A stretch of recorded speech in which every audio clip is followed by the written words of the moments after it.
Welcome to all. டாப்பிக்கில் previous year questions வந்து பார்த்துட்ருக்கோம். இன்றைக்கி என்ன டாபிக் அப்படின்னு பார்த்தீங்கன்னா, ஊழலில் என்னென்ன கொஷின்ஸ் எல்லாம் கேட்டிருக்காங்க அப்படின்னு சொல்லி தான் பார்க்க போகிறோம். ஓகேவா? டே 14 ரொம்பவே இம்பார்ட்டன்ட். டெய்லியும் ப்ரீவியஸ் இயர் கொஷின்ஸ் பார்த்துட்ருக்கேன். டெய்லியும் படிச்சிட்டிங்க அப்படின்னா கண்டிப்பாக ப்ரீவியஸ் இயர் கொஷின்ஸ் டெஸ்ட் போட்டு பாருங்கள். ரொம்பவே பயனுள்ளதாக இருக்கும். சரி, வாங்க வீடியோக்குள்ளே போகலாம். ஃபஸ்ட்டு, லோக் ஆயுக்தா உறுப்பினர்களை நியமனம் செய்பவர் யார் அப்படின்னு பார்த்தீங்கன்னா, இப்போ லோக் ஆயுக்தா அப்படின்னு பார்த்தீங்கன்னா ஒன்றுமே இல்லை. லோக் ஆயுக்தா என்ன? இப்போ மாநில அரசில் இருக்காங்கல்ல ஊழியர்கள், அவங்க ஏதாவது ஊழல் பண்ணாங்க அப்படின்னு பார்த்தீங்கன்னா அந்த குற்றச்சாட்டுகளை வந்து விசாரிக்கிறதுக்காக தான் என்ன பண்ணியிருப்பாங்க அப்படின்னு பார்த்தீங்கன்னா லோகாயுக்தா வந்து கொண்டு வந்திருப்பாங்க. சரியா? லோகாயுக்தாவை என்ன சொல்லுவாங்க? மக்கள் நீதிமன்றம் அப்படின்னு சொல்லி சொல்லுவாங்க. லோகாயுக்தா என்ன சொல்லுவாங்க? மக்கள் நீதிமன்றம் அப்படின்னு சொல்லி சொல்லுவாங்க. சரியா? 2013 சட்டம் வந்து கொண்டு வந்திருப்பாங்க. ஆனால் அமலுக்கு வந்தது அப்படின்னு பார்த்தீங்கன்னா 2014 ஜனவரி 16 தான் அமலுக்கு வந்து வந்திருக்கும். நீங்களே பார்த்துருப்பீங்க. சரியா? முதல் லோகாயுக்தா சட்டத்தை இயற்றிய மாநிலம் அப்படின்னு கேட்டாங்கன்னா 1970 ரொம்ப ரொம்ப இம்பார்ட்டன்ட். ஒடிசா தான் ஃபஸ்ட்டு லோகாயுக்தா வந்து கொண்டு வந்திருப்பாங்க. ஓகேவா? அது இந்தியாவில் அப்படின்னு பார்த்தீங்கன்னா மகாராஷ்டிரம் 1971. அதுவே நம்ம தமிழ்நாடு அப்படின்னு பார்த்தீங்கன்னா எப்போ கொண்டு வந்தாங்க அப்படின்னு பார்த்தீங்கன்னா 2018 தமிழ்நாடு வந்து கொண்டு வந்தாங்க. சரி, இப்போ நமக்கு கேட்ட கொஸ்டின் என்ன அப்படின்னா, லோகாயுக்தா உறுப்பினர்களை நியமனம் செய்பவர் யார் அப்படின்னு பார்த்தீங்கன்னா, இப்போ மாநிலத்துக்கு அப்படின்னு பார்த்தீங்கன்னா ஆளுநர் தான் என்ன பண்ணுவார் அப்படின்னு பார்த்தீங்கன்னா நியமனம் பண்ணுவார். சரியா? இப்போ மாநில ஆளுநர். அப்போ லோகாயுக்தா உறுப்பினர்களை நியமனம் செய்பவர் யார்? மாநில ஆளுநர். நான் சொன்னல, இந்தியாவில் ஃபஸ்ட்டு லோகாயுக்தா எங்கே உருவானுச்சு அப்படின்னு பார்த்தீங்கன்னா ஒடிசாவில் தான். ஓகேவா? ஒடிசாவில் தான் பார்த்தோம். 1970 வந்து உருவானுச்சு அப்படின்னு சொல்லி பார்த்தோம். 1970 வந்து உருவானுச்சு அப்படின்னு சொல்லி பார்த்தோம். நெக்ஸ்ட்டு, மத்திய தகவல் ஆணையத்தின் தலைவர் மற்றும் உறுப்பினர்களை நியமிப்பது யார் அப்படின்னு பார்த்தீங்கன்னா, இப்போ நம்ம மத்திய தகவல் ஆணையம்னா என்னென்னு பார்ப்போம். இங்கிலீஷில் என்ன சொல்லுவாங்க? சிஐசி அப்படின்னு சொல்லுவாங்க. சென்ட்ரல் இன்ஃபர்மேஷன் கமிஷன் அப்படின்னு சொல்லுவாங்க. இது எப்போ கொண்டு வந்தாங்க அப்படின்னு பார்த்தீங்கன்னா தகவல் உரிமை சட்டத்தின்படி 2005 வந்து கொண்டு வந்திருப்பாங்க. சரியா? இது மத்திய அரசிதழ் அறிவிப்பின் மூலம் தான் அமைக்கப்பட்டது அப்படின்னு சொல்லுவாங்க. இது ஒரு சட்டப்பூர்வ அமைப்பு தான். ஆனால் இது வந்து அரசியல் அந்தஸ்து வந்து பெறாத அமைப்பு அப்படின்னு சொல்லுவாங்க. சட்டப்பூர்வ அமைப்பு, ஆனால் அரசியல் அந்தஸ்து வந்து இது கிடையாது. சரியா? அந்தஸ்தில் அரசு வந்து கிடையாது. அதிக அதிகாரம் கொண்ட ஒரு சுதந்திரமான அமைப்பு அப்படின்னு சொல்லி நம்ம மத்திய தகவல் ஆணையத்தை வந்து சொல்லலாம். இதோட தலைமையகம் எங்கே இருக்குது அப்படின்னு பார்த்தீங்கன்னா டெல்லியில் வந்து இருக்குது. இதோட தலைமையகம் டெல்லியில் இருக்குது. சரியா? இப்போ மத்திய தகவல் ஆணையம் அப்படின்னா 2005 வந்து கொண்டு வந்திருப்பாங்க தகவல் உரிமை சட்டத்தின்படி. சரியா? இது வந்து ஒரு அரசியல் அமைப்பு பெறாத அமைப்பு அப்படின்னு சொல்லுவாங்க. ஒரு அதிக அதிகாரம் கொண்ட ஒரு சுதந்திரமான அமைப்பு. இதோட தலைமையகம் எங்கே இருக்குது அப்படின்னு பார்த்தீங்கன்னா டெல்லியில் இருக்குது. சரியா? இதில் ஒரு தலைவர் வந்து இருப்பாங்க. 10க்கும் மேற்படாத ஒரு தலைவர், 10க்கும் மேற்படாத என்ன இருப்பாங்கன்னா தகவல் ஆணையர்கள் வந்து இருப்பாங்க. சரியா? இவங்க யாரால நியமனம் பண்ணுறாங்க? யார் வந்து மத்திய தகவல் ஆணைய தலைவர்கள் வந்து நியமனம் பண்ணுறாங்க அப்படின்னு பார்த்தீங்கன்னா குடியரசுத் தலைவர் தான் என்ன பண்ணுறாரு அப்படின்னு பார்த்தீங்கன்னா நியமனம் பண்ணுறாங்க. சரியா? சரி, ஓகே. இப்போ நம்ம கேட்ட கொஸ்டின் என்ன அப்படின்னு பார்த்தீங்கன்னா, மத்திய தகவல் ஆணையத்தோட தலைவர்கள் உறுப்பினர்களை நியமனம் பண்ணுவது யார்? நான் இப்போ தான் சொன்னேன், குடியரசுத் தலைவர்கள் தான் நியமனம் பண்ணுவாங்க. ஓகே, மத்திய புலனாய்வு ஆணையம் பற்றிய தவறான சொற்றொடரை கண்டறிக அப்படின்னு சொல்லியிருக்காங்க.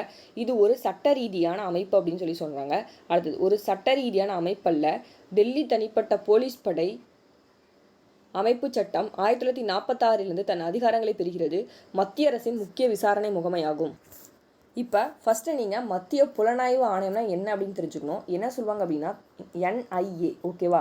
NIA என்ன நேஷ்னல் இன்வெஸ்டிகேஷன் ஏஜென்சி அப்படின்னு சொல்லுவாங்க. சரியா? ஓகே.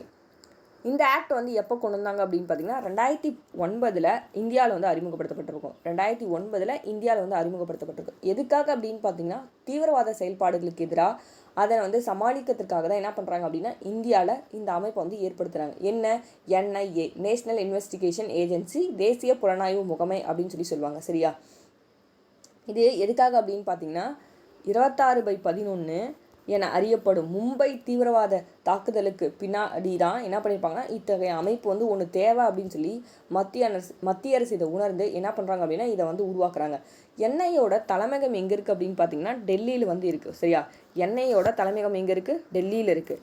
சரி, ஓகே. இந்த அமைப்பு ஒரு யாரோட கீழே செயல்படுது அப்படின்னு பார்த்தீங்கன்னா உள்துறை அமைச்சகத்தின் கீழே தான் இந்த அமைப்பு வந்து செயல்படுது. சரி, ஓகே.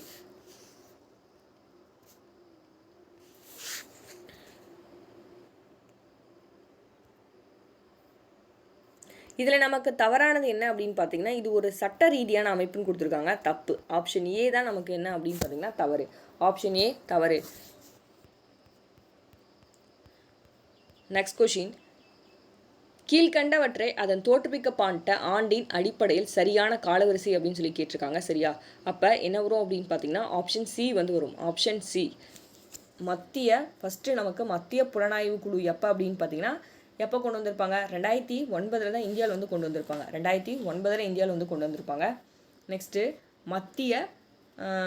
என்ன சொல்கிறாங்க, மத்திய புலனாய்வு குழு தான் நமக்கு வந்து 2009 கொண்டு வந்தாங்க இந்தியாவில். நெக்ஸ்ட்டு மத்திய கண்காணிப்பு ஆணையம் அப்படின்னு பார்த்தீங்கன்னா எப்போ கொண்டு வந்தாங்க? மத்திய கண்காணிப்பு ஆணையம். இப்போ நம்ம இதை காலவரிசைப்படி அடுத்தணும் அப்படின்னு பார்த்தீங்கன்னா ஃபஸ்ட்டு வந்து மத்திய புலனாய்வு குழு வரும். ரெண்டாவது என்ன அப்படின்னு பார்த்தீங்கன்னா மத்திய கண்காணிப்பு ஆணையம் வரும். நெக்ஸ்ட்டு மத்திய தகவல் ஆணையம் வரும். அடுத்தது என்ன அப்படின்னா லோக்பால் மற்றும் லோக் ஆயுக்தா சட்டம் வந்து வரும். சரியா? Option C. நெக்ஸ்ட் இதை வந்து மேட்ச் பண்ணலாம். இப்போ மத்திய புலனாய்வு பிரிவு அவங்களே கொடுத்துட்டாங்க பாருங்கள். மத்திய புலனாய்வு பிரிவு அப்படி இதுக்கு ஆன்சர் வந்து ஆப்ஷன் சி. இது கரெக்டாக நோட் பண்ணி வச்சுக்கோங்க. அப்போ மத்திய புலனாய்வுனா 1963, மத்திய கண்காணிப்பு ஆணையம்னா 1964, அடுத்தது முதல் லோக்பால் வரைவு லோக்சபாவில் அறிமுகம் அப்படின்னா 1968, அகில இந்திய சேவை நடத்தி விதி அப்படின்னு பார்த்தீங்கன்னா 1954. அப்போ நம்ம மத்திய புலனாய்வு பிரிவு எப்போ ஸ்டார்ட் பண்ணாங்க அப்படின்னு சொல்லி கேட்டிருக்காங்க. 1963 சந்தாளம் குழு பரிந்துரையின் படி தான் என்ன பண்ணியிருப்பாங்க அப்படின்னு பார்த்தீங்கன்னா மத்திய புலனாய்வு பிரிவு வந்து கொண்டு வந்தாங்க. சரியா? இது என்ன அப்படின்னா 1941 ஐஏஎஸ் இருக்காங்க இல்லையா, அவங்களோட ஆணையின் மூலம் தான் ஒரு காவல் அமைப்பை வந்து ஏற்படுத்துவாங்க. இது வந்து எதுக்கு கட்டுப்பட்டோம் அப்படின்னு பார்த்தீங்கன்னா சிபிஐக்கு வந்து இது வந்து கட்டுப்படும். அது மட்டும் இல்லாமல் இதோட முக்கிய குறிக்கோள் என்ன அப்படின்னு பார்த்தீங்கன்னா மத்திய புலனாய்வு அப்படின்னாலே மோட்டோ அப்படின்னு சொல்லி சொல்லுவாங்க. என்னென்ன இண்டஸ்ட்ரி, இம்பாரிட்டி அண்ட் இன்டெகிரிட்டி அப்படின்னு சொல்லி படிச்சிருப்பீங்க. ஓகேவா?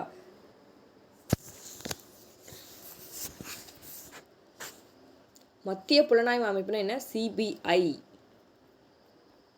நெக்ஸ்ட் கொஷின், கூற்று ஊழல் உயர்மட்ட அரசியல் மற்றும் நிர்வாக நிலைகளில் வெளிப்படுகிறது. காரணம் ஊழல் உயர்மட்ட நிலைகளில் உள்ளதால் இதனை ஒழித்தல் என்பது சாத்தியமற்றம் ஆகிறது அப்படின்றாங்க. ஆப்ஷன் பி வந்து வரும்.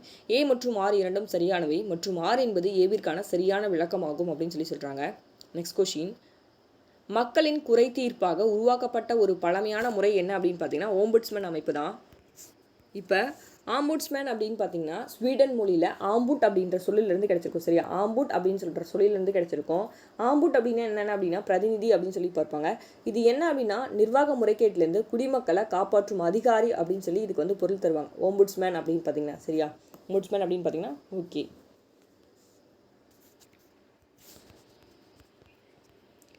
பின் வருவனவற்றுள் எது எது தவறான இணைகள் அப்படின்னு பார்த்தீங்கன்னா 3 மற்றும் 4 அப்படின்னு சொல்லியிருக்காங்க. சரியா? இப்போ 3 என்னது? எஸ்ஆர் தாஸ் ஆணையம் மாவட்ட நிர்வாகம் சொல்கிறாங்க. இது வந்து தப்பு. 4 என்ன அப்படின்னா சாக்கார் இனம் ஊழலுக்கு எதிராக விசாரையா அப்படின்னு சொல்லியிருக்கு. இது தப்பு. சாக்காரி ஆணையம் அங்கேயப்படுத்தும் 10th பாலிட்டியில் வந்து படிச்சிருப்போம். இதுக்கு மத்திய மாநில அரசாங்கத்தை வந்து விசாரிக்கிறதுக்காக தான் சாக்காரி ஆணையம் வந்து கொண்டு வந்திருப்பாங்க. இந்திரா காந்தி பரிந்துரைகள் அப்போ பிரதமராக இருந்திருப்பாங்க. மொத்தம் 247 பரிந்துரைகளை கொண்டு வந்திருப்பாங்கன்னு சொல்லி நம்ம 10th பாலிட்டியில் வந்து படிச்சிருப்போம். சரியா? அப்போ நமக்கு தவறானது என்ன அப்படின்னு பார்த்தீங்கன்னா ஆப்ஷன் சி வந்து 3 வந்து 4. Option C 3, 4. ஆம்புட்ஸ்மேன் என்னும் சொல் என் அமைப்பை முதலில் உருவாக்கிய நாடு அப்படின்னு பார்த்தீங்கன்னா முன்னையே தான் பார்த்தோம், ஸ்வீடன் அப்படின்னு சொல்லி பார்த்தோம். நெக்ஸ்ட் லோக்பால் மசோதா முதலாக மக்களவையில் எப்போ அறிமுகப்படுத்தினாங்க அப்படின்னு பார்த்தீங்கன்னா 1968 தான் என்ன பண்ணியிருப்பாங்க அப்படின்னா லோக்பால் மசோதா முதல்ல அறிமுகப்படுத்தியிருப்பாங்க. சரியா? இந்த ஆம்புட்ஸ்மேன் அப்படின்னு பார்த்தீங்கன்னா முன்னையே பார்த்தோம், ஸ்வீடன் மொழியில் உள்ள ஒரு ஆம்புட்ன்ற சொல்லிலேருந்து இது வந்து பெறப்பட்டிருக்குன்னு பார்த்தோம். ஆம்புட்னா என்னென்னு பார்த்தோம், பிரதிநிதி அப்படின்னு சொல்லி பார்த்தோம். ஆம்புட்னா என்னென்னு பார்த்தோம், பிரதிநிதி. ஒன்றுமே இல்லை. ஆம்புட்ஸ்மேன் என்ன சொல்லுவாங்க அப்படின்னா ஒரு நிர்வாக முறைகேட்டிலேருந்து குடிமக்களை வந்து காப்பாற்றும் அதிகாரி அப்படின்னு சொல்லி சொல்லுவாங்க. அப்புறம் லோக்பால் மசோதா 1968 வந்து கொண்டு வந்தாங்கன்னு உங்களுக்கே தெரியும். நெக்ஸ்ட்டு மக்களின் குரலில் கடவுளின் குரலாக இருக்கலாம் என்ற முழக்கம் மிக சரியாக பொருந்துவது அப்படின்னு பார்த்தீங்கன்னா மக்கள் பங்கேற்பு. மக்களின் குரல் கடவுளின் குரலாக இருக்கலாம் என்ற முழக்கம் மிக சரியாக பொருந்துவது அப்படின்னு பார்த்தீங்கன்னா மக்கள் பங்கேற்பு. இப்போ நம்ம ஊழல் பற்றி பார்த்தோம். ஊழல்லேருந்து உங்களுக்கு ஓரளவுக்கு ஐடியா வந்து கிடைச்சிருக்கும். இந்த வீடியோ உங்களுக்கு ரொம்பவே பயனுள்ளதாக இருக்கும்னு நினைக்கிறேன். தேங்க்யூ. தேங்க்ஸ் ஃபார் வாட்சிங்.